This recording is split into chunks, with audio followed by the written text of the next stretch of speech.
Hi everyone, welcome back to my channel. So I filmed a makeup tutorial after such a long time. So this is a matte romantic Valentine's Day date, dinner date kind of a makeup look that I created for you all. And life has been super busy with my newborn. So yeah, I'll try to post whenever possible. If you want to know how I got this look, then please do continue watching.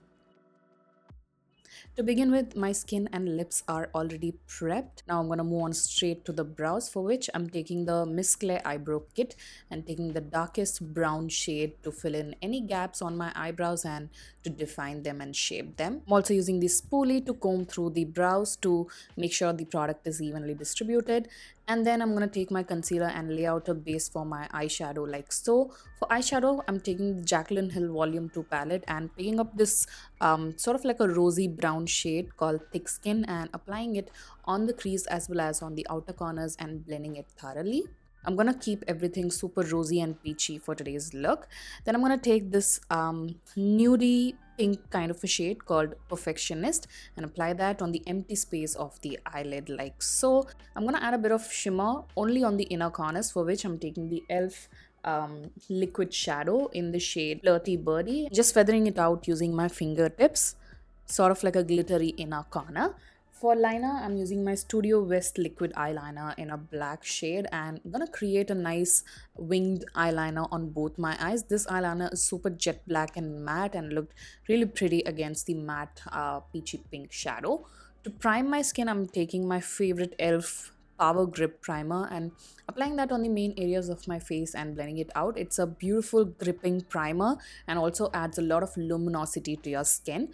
For foundation, I'm taking my M.A.C Studio Radiance Serum-Powered foundation and this is in the shade NC44. This was sent to me by the brand. Yeah, it looks a little lighter here, but it kind of oxidizes after some time, so do not worry about the shade. But this foundation is very skin like and super dewy in finish. Gives you that Korean glass like skin.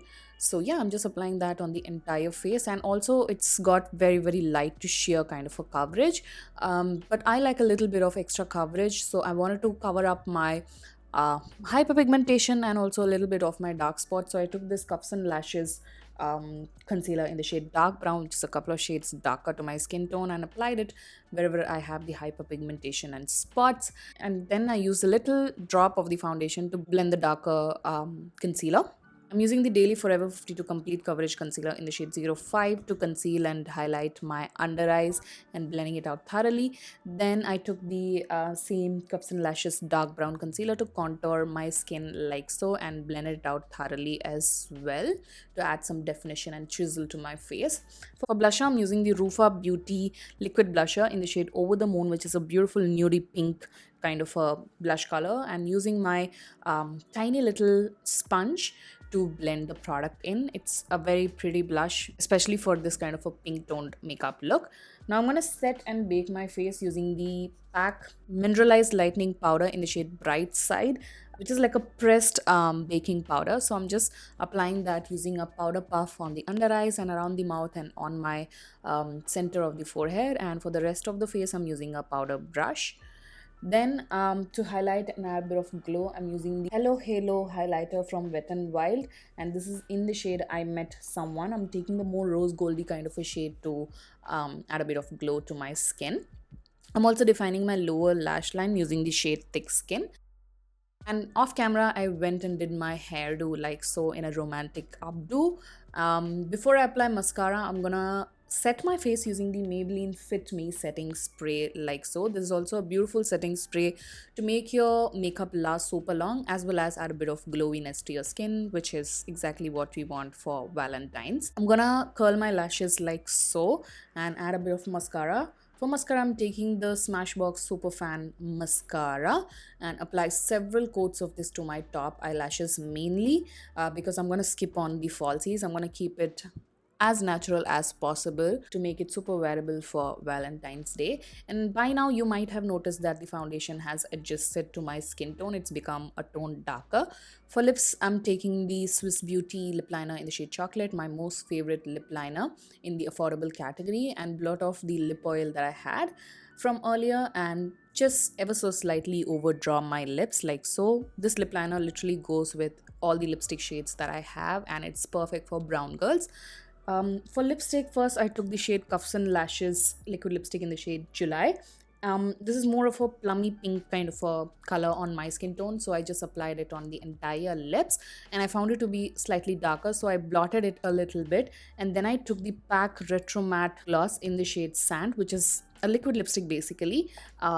It's a pale nude color, and just applied it on the center of the lips, just a tiny dot, and use my fingertip to sort of blend it out and to lighten the lip color that I already had on my lips. I am a gloss girl, so I decided to add a bit of gloss. This one is from e.l.f. This is their lip lacquer in the shade Fantasy. It's got tiny little shimmer particles. It's like a champagne gold kind of a lip gloss color, and focusing that mainly on the center of my top and bottom lips, and it just added a beautiful glossiness along with a little bit of glowiness on the lips, and it looks super romantic and perfect for Valentine's. And here is the finished fresh wearable Valentine's makeup look. You can totally rock it this Valentine's. It's a super last minute makeup tutorial, but if you're planning to wear something super romantic and elegant and wearable this Valentine's for your dinner date, then you can try it out. So yeah, I really hope that you guys liked watching this video. If you did, make sure to give it a huge thumbs up, comment, and do not forget to subscribe to my channel for more such videos. Wish you all a very happy Valentine's Day, and I shall see you guys soon in my next one. Bye.